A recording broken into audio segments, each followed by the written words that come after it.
Hello my dear student friends, welcome to the lecture Statistical Quality Control Unit 2. So this is the first part of Statistical Quality Control in Unit 2. In this lecture, we are going to discuss types of control charts and their differences. So first one is what is meant by control chart.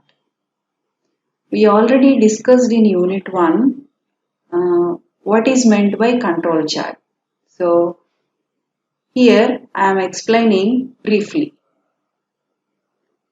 So these control charts are studied and developed by W. A. Shewhart in 1924. So this is a simple pictorial device for detecting unnatural patterns of variations in data resulting from repetitive process.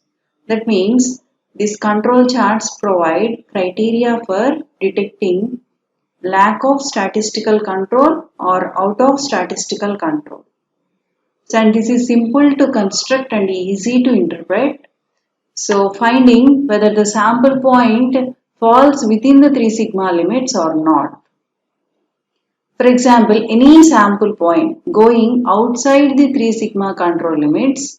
So this is an indication of the lack of statistical control. That means the presence of some assignable causes of variation which must be traced and identified and eliminated. So this is the brief introduction of control chart. And so what are the types of control charts? So some of the important statistical tools for data analysis in quality control of manufactured products. So generally these can be divided into two categories. So they are control charts for variables and control charts for attributes. Again, so the control charts for variables can be divided into three types. One is X bar chart, that is mean chart, and the second one is R chart, so that means range chart, and the third one is S chart. So this is standard deviation chart. So these three charts are related to control charts for variables. And the control charts for attributes can be divided into three categories. One is P chart. So P chart means fraction number of defectives or proportion number of defectives chart. And next one is NP chart, or so this can be represented D chart also. So this is number of defectives chart, and the third one is C chart.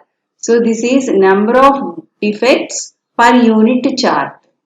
So these are the types of control chart. First we are discuss control charts for variables.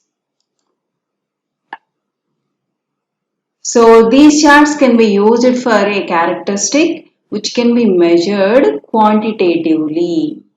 Many quality characteristics of a product are measurable and can be expressed in specific units of measurement such as diameter of a screw, tensile strength of steel pipe, specific resistance of a wire, life an electric bulb, or temperature, and elapsed time, etc. Such variables are of continuous type and those are regarded to follow normal probability law.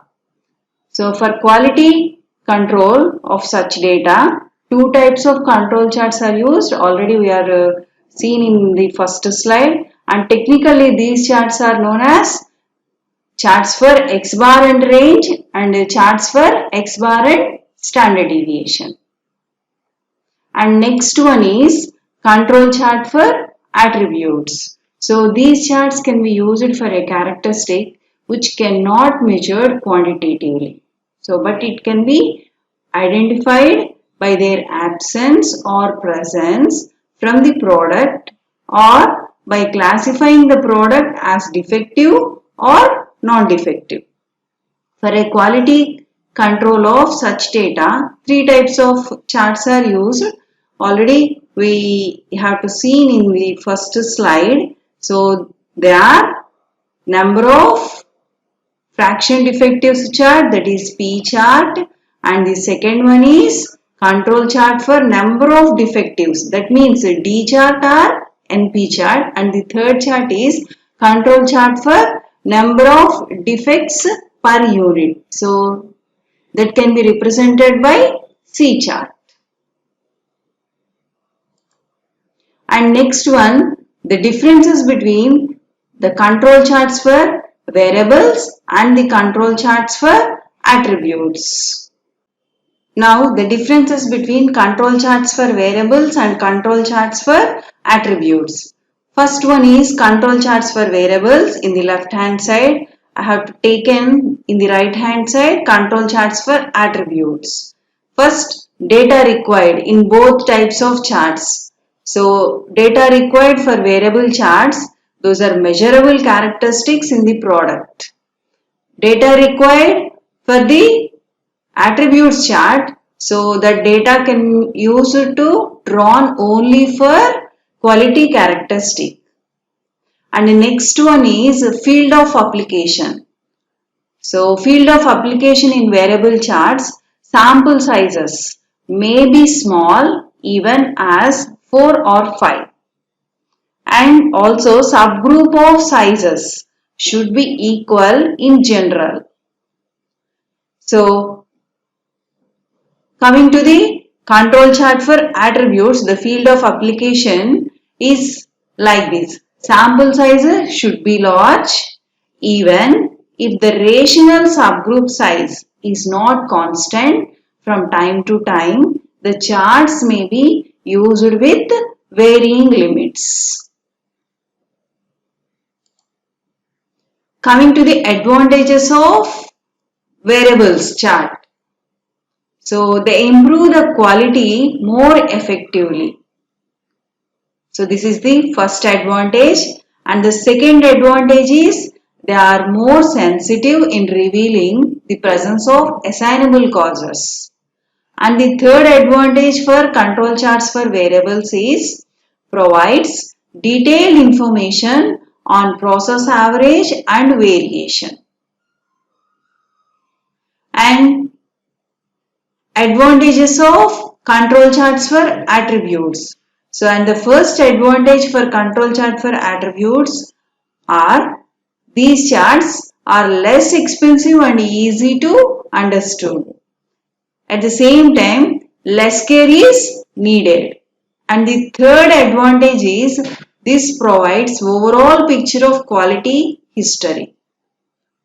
And the last advantage for control chart for attributes is data collected even for other purpose may be used. Next, coming to the disadvantages of control charts for variables. So, not easily understood for a non-mathematical person.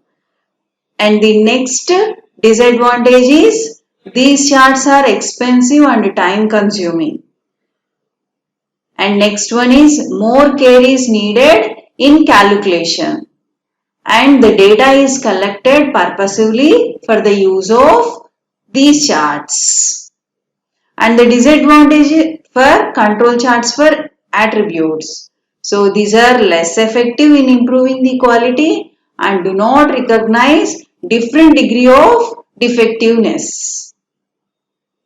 And these are the disadvantages of control charts for variables and control charts for attributes. Thank you.